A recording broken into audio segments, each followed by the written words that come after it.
ದರೋಡೆಕೋರರಲ್ಲಿ ನಾವು ಪಿಕ್ ಪಾಕೆಟ್ ಮಾಡೋದು ಉತ್ತಮ ಅಂತ ಆರಿಸ್ಕೋಬೇಕು ಅಂತ ಸ್ಥಿತಿ ಬಂದ್ಬಿಟ್ಟಿದೆ. ಎಲ್ಲರೂ ಕಳ್ಳರೇ ಆಗ್ಬಿಟ್ಟಿದ್ದಾರೆ. ನಾವು ಹುಡುಗರಲ್ಲಿ ಇದ್ದಾಗಿರುವಂಥ ಕಾಂಗ್ರೆಸ್ ಇಲ್ಲ. ಆಗೆಲ್ಲ ದೇಶಕ್ಕೋಸ್ಕರ ತ್ಯಾಗ ಮಾಡಿ ಹೋರಾಡಿದಂಥ ಕಾಂಗ್ರೆಸ್ಸು.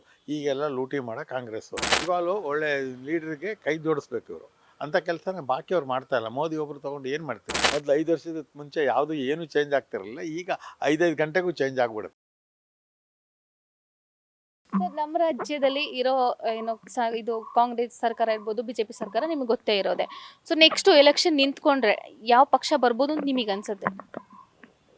ಅದು ಈಗಲೇ ಈ ಮೂಮೆಂಟಲ್ಲಿ ಹೇಗೆ ಹೇಳೋಕ್ಕಾಗುತ್ತೆ ಮೇಡಮ್? ಅದು ಆ ಮೂಮೆಂಟಲ್ಲಿ ಅವಾಗ ಕೆಲವು ಚೇಂಜ್ ಆಗ್ತಿರುತ್ತೆ. ದಿನ ಚೇಂಜ್ ಆಗ್ತಿರುತ್ತೆ. ಅವಾಗ ಅವ್ರು ಯಾವುದೋ ಒಂದು ಪರ್ಫಾರ್ಮೆನ್ಸ್ ನೋಡಿಕೊಂಡು ಜನಗಳು ಅಲ್ಲಿ ಮತ ಹಾಕ್ತಾರೆ. ಈಗೇನಾಗಿದೆ ಅಂತಂದರೆ, ಈಗ ಮೊದಲ ರೀತಿಯಲ್ಲಿ ಎಲೆಕ್ಷನ್ ನಾವು ಹುಡುಗರಲ್ಲಿ ಇದ್ದಾಗಿದ್ದಂಗೆ ಇಲ್ಲ ಈಗ. ಈಗೆಲ್ಲ ಬರೀ ದುಡ್ಡು ಎದುರಿಸೋದು ಅಥವಾ ದಬ್ಬಾಳಿಕೆ ಮಾಡೋದು, ಇನ್ನೊಬ್ಬರನ್ನ ಯಾರನ್ನೋ ಒಂದು ಫೇವರೇಟ್ ಮಾಡೋದು, ಆ ಥರ ನಡೀತಾ ಇದೆ ಈಗ. ನಿಜವಾಗ್ಲೂ ದೇಶಕ್ಕೋಸ್ಕರ ಒಳ್ಳೇದಾಗಬೇಕು ಅನ್ನೋಂಗಿದ್ರೆ ನಾವು ಒಳ್ಳೆಯ ರೀತಿಯಲ್ಲಿ ನಮ್ಮ ದೇಶದ ಅಭಿವೃದ್ಧಿ ನೋಡಿಕೊಂಡು ನಾವು ಚೆನ್ನಾಗಿರೋದನ್ನ ನೋಡಿಕೊಂಡು ಓಟ್ ಹಾಕಬೇಕು. ಈಗ ಆ ಥರ ಇಲ್ಲವೇ ಇಲ್ಲ. ಯಾರು ಎಲ್ಲ ದುಡ್ಡು ಕೊಟ್ಟರೆ ಹಾಕ್ತಾರೆ, ಎದ್ರಕೊಂಡು ಹಾಕ್ತಾರೆ, ಇನ್ನು ಕೆಲವರು ಯಾವುದೋ ಒಂದು ಆಬ್ಲಿಗೇಷನ್ಗೆ ಹಾಕ್ತಾರೆ.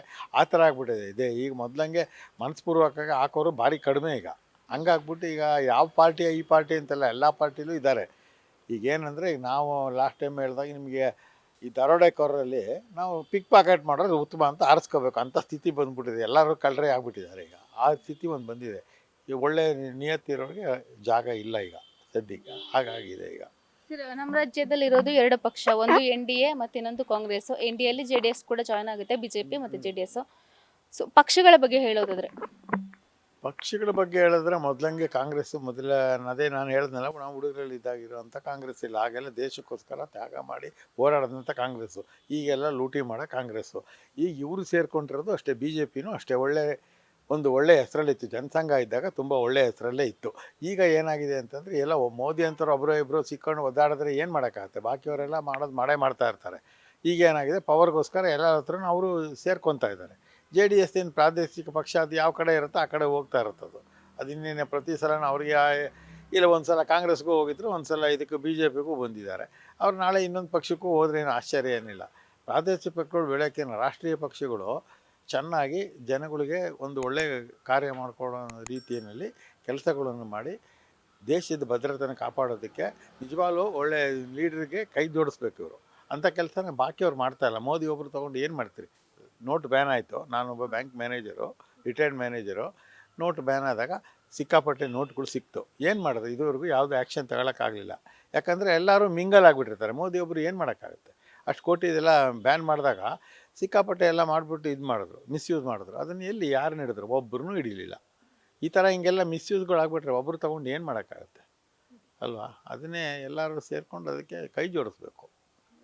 ನೀವು ಎಲ್ಲರಷ್ಟು, ನೀವೆಲ್ಲ ಸಣ್ಣವ್ರು, ಇನ್ನೂ ಯಂಗ್ಸ್ಟರ್ಸು ಮುಂದುವರಿಬೇಕು. ನೀವು ಕರೆಕ್ಟಾಗಿ ಯೋಚನೆ ಮಾಡಬೇಕು. ನಮ್ಮನ್ನು ಕೇಳೋಕ್ಕಿಂತ ಕ್ವಶನ್ ನೀವುಗಳು ಓಟ್ ಹಾಕ್ಬೇಕು ಚೆನ್ನಾಗಿ. ನೀವು ತಿಳಿದವ್ರು ನಿಮ್ಮನ್ನು ಕೇಳಿದ್ರೆ ಚೆನ್ನಾಗಿ ಜಾಸ್ತಿ ಹೇಳ್ತೀರಂತ. ಇವಾಗ ಕಾಂಗ್ರೆಸ್ ಸರ್ಕಾರ ಬಂದು 1.5 ವರ್ಷ ಆಗಿದೆ. ಯಾವ ಥರ ಡೆವಲಪ್ಮೆಂಟ್ಸ್ ಇದೆ? ಇನ್ನೂ ಅವ್ರ ಕೈಯಲ್ಲಿ 3.5 ವರ್ಷ ಇದೆ. ನಮ್ಮ ರಾಜ್ಯ ಅವ್ರ ಕೈಯಲ್ಲಿದೆ. ಯಾವ ಥರ ಡೆವಲಪ್ಮೆಂಟ್ಸ್ ಮಾಡ್ತಾರೆ ಅಂತ ಅನ್ಸುತ್ತೆ ನಿಮಗೆ? ಈಗ ನೋಡಿ, ಅವರ ರಾಷ್ಟ್ರೀಯ ಅಧ್ಯಕ್ಷರೇ ಹೇಳಿದ್ದಾರೆ, ನಮ್ಮಲ್ಲಿ ದುಡ್ಡು ಕಡಿಮೆ ಇದೆ, ನೋಡ್ಕೊಂಬಿಟ್ಟು ಎಲ್ಲ ನಿಮ್ಮ ಬಜೆಟ್ ನೋಡಿಕೊಂಡು ಅದಕ್ಕೆ ತಕ್ಕನಾಗಿ ಫ್ರೀಗಿನ್ನ ಘೋಷಣೆ ಮಾಡಿ ಅಂತ ಹೇಳಿದ್ದಾರೆ. ಈಗ ಘೋಷಣೆ ಮಾಡಿರೋಂಥ ರಾಜ್ಯಗಳಲ್ಲಿ ಭಾರಿ ತೊಂದರೆಲಾಗಲ್ಲ, ಆಲ್ರೆಡಿ ಸಿಗಾಕೊಂಡಿದ್ದಾರೆ. ಈಗ ಇನ್ನು ಇದು ಜಾಸ್ತಿ ದಿನ ನಿಲ್ಲಲ್ಲ. ನೋಡಿ, ನೆನಪಿಟ್ಕೊಳ್ಳಿ, ಇನ್ನು ಸ್ವಲ್ಪ ದಿನದಲ್ಲೇ ಅದನ್ನು ತೆಗಿತಾರೆ. ಇದನ್ನು ಗ್ಯಾರಂಟಿಗಳನ್ನು ತೆಗಿತಾರೆ. ಈಗ ಇರೋದಕ್ಕೆ ಕೊಡೋದಕ್ಕೆ ಆಗ್ತಾಯಿಲ್ಲ. ಹಂಗಾಗಿ ಗ್ಯಾರಂಟಿಯಿಂದ ಅವರು MLAಗಳೇ ತಿರುಗಿ ಬಿದ್ದಿದ್ದಾರೆ. ಈಗ ಒಬ್ರಿಗೆ ಒಂದು 30 ಲಕ್ಷ 50 ಲಕ್ಷ ನೋಡಿ, ನಮ್ಮ ಜಯನಗರಕ್ಕೆ ಸಿಗ್ತಾ ಇಲ್ಲ. ಅಂಥದ್ದು ಬೇಕಾದಷ್ಟು ಕಡೆ ಸಿಕ್ಕಿಲ್ಲ. ಜಯನಗರ ಮಾತ್ರ ಇದನ್ನ ಹೈಲೈಟ್ ಮಾಡ್ತಾ ಇದ್ದಾರೆ. ಸುಮಾರು ಕಡೆ ಡೆವಲಪ್ಮೆಂಟಿಗೆ ದುಡ್ಡೇ ಸಿಕ್ಕಿಲ್ಲ. ಎಲ್ಲ ಡೆವಲಪ್ಮೆಂಟ್ ಎಲ್ಲೂ ಆಗ್ತಾಯಿಲ್ಲ. ಡೆವಲಪ್ಮೆಂಟು ಅಂದರೆ ಅಟ್ಲೀಸ್ಟ್ ಒಂದು ಬೇಸಿಕ್ ಡೆವಲಪ್ಮೆಂಟ್ ಆದರೂ ಆಗಬೇಕು. ಆಮೇಲೆ ಹೈಫೈ ಇಲ್ಲೊಂದು ಬಂದು ವಿಮಾನ ನಿಲ್ಲಿಸ್ರಿ ಅಥವಾ ಒಂದು ಇದನ್ನ ನಿಲ್ಲಿಸಿ, ಹೆಲಿಕಾಪ್ಟರ್ ನಿಲ್ಲಿಸಿ ಅಂತ ಕೇಳಲ್ಲ. ಅಟ್ಲೀಸ್ಟ್ ರೋಡು ಕ್ಲೀನಾಗಿ, ಒಂದು ಸ್ಯಾನಿಟರಿ, ಅದು ಬೇಕಾದಂಥ ನೀರು, ಅದನ್ನು ಮಾಡಿಕೊಟ್ರೆ ಸಾಕು. ನೋಡಿ, ಕಸನೂ ಹಿಂಗೆ ಬಿದ್ದಿರುತ್ತೆ, ಎಲ್ಲ ಕಡೆನೂ ಬಿದ್ದಿದೆ. ಒಂದು ಬೇಸಿಕ್ ನೀಡ್ಸನ್ನು ಮಾಡೋದಕ್ಕೂ ಸಹ ದುಡ್ಡಿಲ್ಲ ಅವ್ರದ್ದು. ಎಲ್ಲ ಕಡೆನೂ ಕಮಿಷನ್ನು, ಲೂಟಿ, ಇದೇ ಥರ ಆಗೋಗಿದೆ. ಇನ್ನು ಮುಂದಕ್ಕೂ ಇನ್ನೇನು 3 ವರ್ಷ ಅವರು ಕಿತ್ತಾಡ್ಕೊಂಡು ಏನೇನು ಮಾಡ್ಕೊತಾರೆ ಯಾರಿಗೆ ಗೊತ್ತಿರುತ್ತೆ. ಯಾವಾಗ ಈಗ ನಂಬೋಂಗೇ ಇಲ್ಲ. ಯಾವ ಪಾರ್ಟಿನೂ ಈಗ ನಂಬೋಂಗೇ ಇಲ್ಲ. ಹೆಂಗೆ ಬೇಕಾದ್ರೂ ಚೇಂಜ್ ಆಗುತ್ತೆ. ರಾತ್ರಿ ಬೆಳಗ್ಗೆ ಅಷ್ಟೊತ್ತಿಗೆ ಚೇಂಜ್ ಆಗೋದನ್ನು ನಾವು ನೋಡ್ತಾ ಇದ್ದೀವಿ. ಈಗ ಮೊದಲು 5 ವರ್ಷದ ಮುಂಚೆ ಯಾವುದೂ ಏನೂ ಚೇಂಜ್ ಆಗ್ತಿರಲಿಲ್ಲ. ಈಗ 5 ಗಂಟೆಗೂ ಚೇಂಜ್ ಆಗಿಬಿಡುತ್ತೆ. ಆಗಿದೆ ಈಗ. ಸರ್, ಇನ್ನೊಂದು ನಾವು ಇತ್ತೀಚೆಗೆ ರಾಜಕೀಯದಲ್ಲಿ ನೀವು ಕೂಡ ನೋಡ್ತಾ ಇರ್ತೀರಾ, ಅಂದ್ರೆ ಇವಾಗ ವಕ್ತ್ ಇರ್ಬೋದು, ಮೂಡೋದಿರ್ಬೋದು, ಇವಾಗ ಬಿಜೆಪಿಯವರು ಒಂದಷ್ಟು ಹೋರಾಟಗಳನ್ನು ಕೂಡ ಮಾಡ್ತೀವಿ ಅಂತ ಅವರು ಕೂಡ ಮಾಡ್ತಾನೆ ಇರ್ತಾರೆ.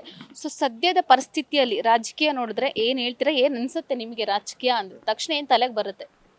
ಈಗಿನ ಪರಿಸ್ಥಿತಿಲಿ ಹೇಳ್ತಿದ್ರಲ್ಲ, ರಾಜಕೀಯ ಮಾಡೋರೆಲ್ಲ ಮುಟ್ಟಾಳ ಅಯೋಗ್ಯರು ಅಂತಲೇ ಬೈತಾ ಇದ್ರು ಹಿಂದೆ. ಅದು ಪ್ರಾವರ್ಬೇ ಇದೆ. ಈಗಿನ ರಾಜಕೀಯ ಮೊದಲು ಒಳ್ಳೆ ಕೆಲಸ ಮಾಡೋಕ್ಕೋಸ್ಕರ ಲೀಡರ್ಗಳು ಆಗೋರು, ಆಗ್ರಿಂದ್ರು ಮುಂದೆ ಬರೋರು ಕಡಿಮೆ ಇದ್ದರು. ಈಗ ಎಲ್ಲರೂ ಆಗಬೇಕು ಅಂತಲೇ ಹೊಡೆದಾಡ್ತಾರೆ. ಈಗ ದುಡ್ಡು ಮಾಡೋಕ್ಕೋಸ್ಕರನೇ ಇದು ಹೊಡೆದಾಡ್ತಾರೆ. ವಕ್ಫೇ ಆಗಲಿ ಇನ್ನೊಂದೇ ಆಗಲಿ, ಒಂದು ಪಾರ್ಟಿದು ಹೇಳೋದಲ್ಲ, ಅದ್ರದ್ದು ಅಷ್ಟೇ. ಆ ಬೋರ್ಡಿಂದ ತೆಗಿಬೇಕು ಅಂತ ಇದ್ದಾರೆ ಈಗ, ವಕ್ಫ್ ಬೋರ್ಡಿಂದ ತೆಗಿಬೇಕು ಅಂತ. ಈಗ ಏನಾಗಿದೆ ಅಂದರೆ, ಈಗ ಈ ಪ್ರಾಪರ್ಟಿ ಇದು ನಂದು ಅಂದ್ಬಿಟ್ರೆ ಇವರು ಇದನ್ನು ನಾವು ತೋರಿಸ್ಬೇಕೀಗ. ನಮ್ಮದು ಇದು ಅಂತ ಇವರು ಈ ಮನೆಯವ್ರು ತೋರಿಸ್ಬೇಕು, ನಿಮ್ಮ ಪ್ರಾಪರ್ಟಿ ನಮ್ಮದು ಅಂತ ಇವ್ರು ಡಾಕ್ಯುಮೆಂಟ್ ತೋರಿಸ್ಬೇಕು. ಅವ್ರು ನಮ್ಮದು ಅಂದ್ಬಿಡ್ತಾರೆ ಅಷ್ಟೇ. ಈಗ ಅದು ಪ್ರಾಬ್ಲಮ್ ಆಗಿರೋದು ಈಗ ಅಲ್ಲೇನೆ. ಇವ್ರು ತೋರಿಸ್ಕೋಬೇಕು, ಇವ್ರು ತೋರಿಸ್ಕೊಂಡು ಇವ್ರು ನಮ್ಮದು ಅಂತ ಇದು ಮಾಡ್ಕೋಬೇಕು. ಎಲ್ಲ ಅದು ತಪ್ಪು. ಅದು ಕಾನೂನು ಎಲ್ಲ ರೀತಿಯೂ ಒಂದೇ ಎಲ್ಲರಿಗೂ ಒಂದೇ ಇರಬೇಕು. ಯೂನಿಫಾರ್ಮ್ ಸಿವಿಲ್ ಕೋಡ್ ಅದಕ್ಕೆ ತಾನೇ ತೊಗೊಂಬರ್ತದೆ. ಎಲ್ಲ ಪ್ರತಿಯೊಂದು ಒಂದು ದೇಶ ಅಂದಮೇಲೆ ಒಂಥರ ಇರಬೇಕು. ಬೇರೆ ಕಡೆ ಹೋಗಿ ಹಿಂಗೆ ಹೇಳೋಕ್ಕಾಗುತ್ತಾ? ಬೇರೆ ಪ್ರಪಂಚದಲ್ಲಿ ಬೇರೆ ಕಡೆ ಎಲ್ಲೂ ಇಲ್ಲಿ ಈ ಥರ ಇಲ್ಲ.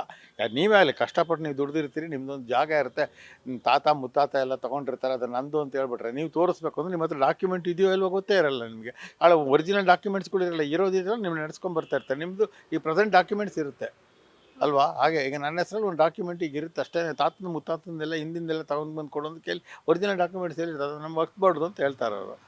ಅದು ತಪ್ಪದು, ಯಾರೇ ಆಗಲಿ. ಅದೇ ಒಂದು ಒಂದು ಜನಾಂಗದ ಬಗ್ಗೆ ನಾನು ಹೇಳ್ತಾ ಇಲ್ಲ. ಒಂದು ಮುಸ್ಲಿಮ್ಸ್ ಆಗಲಿ, ಕ್ರಿಶ್ಚಿಯನ್ಸ್ ಆಗಲಿ, ಇವರೇ ಆಗಲಿ, ಬುದ್ಧರೇ ಆಗಲಿ, ಜೈನರೇ ಆಗಲಿ, ಅದನ್ನು ನಾನು ಹೇಳ್ತಾ ಇಲ್ಲ. ಯಾರಿಗೇ ಆಗಲಿ ಯೂನಿಫಾರ್ಮ್ ಸಿವಿಲ್ ಕೋಡಲ್ಲಿ ಬೆಟರ್. ಯಾಕೆ ಎಲ್ಲರಿಗೂ ಒಂದೇ ಥರ ಕಾನೂನು ಇರಬೇಕು. ಒಬ್ರಿಗೊಂದು ಕಾನೂನು, ಒಬ್ರಿಗೊಂದು ಕಾನೂನು, ಅದು ಸರಿಯಾಗೋದಿಲ್ಲ. ಒಬ್ಬರೇ ಇದು ಮೋಸ, ಅನ್ಯಾಯ ಆಗುತ್ತೆ ಅದು. ಅದನ್ನು ಈ ಬೇರೆ ದೇಶಗಳಲ್ಲಿ ಇಲ್ಲ. ಇವ್ರದ್ದು ಏನಿದ್ರು ಇಲ್ಲೇ ಮಾತ್ರ ಹೊರತು ಬೇರೆ ದೇಶಗಳಲ್ಲಿ ಆ ಥರ ಅವರಿಗೆ ಫೇವರ್ ಆದಂಥ ಕಾನೂನು ಇಲ್ಲ. ಆ ದೇಶದ ಕಾನೂನನ್ನ ಅವರು ಫಾಲೋ ಮಾಡಬೇಕು. When you are in Rome you be a Roman, when you are in Rome ಅಂತಲೇ ಗಾದೆ ಅಲ್ಲಿ ಇರೋದಲ್ವಾ? ಅದು ಬಿಟ್ಬಿಟ್ಟು ನೀವೆಲ್ಲ ಹಾಗೆ ದೇಶ ತುರಿತಿರ್ಬೇಕಾದ್ರೆ ನ್ಯೂರೋ ಹಾಸ್ಪಿಟ್ಲಿಂಗ್ ಅಂತಾರಲ್ಲ, ಹಂಗಾಗುತ್ತೆ ಅದು. ಆ ಥರ ಮಾಡಬಾರ್ದು. ಅದನ್ನು ಹೇಳ್ಬೇಕು ಅಷ್ಟೇ. Wait plus Karnataka.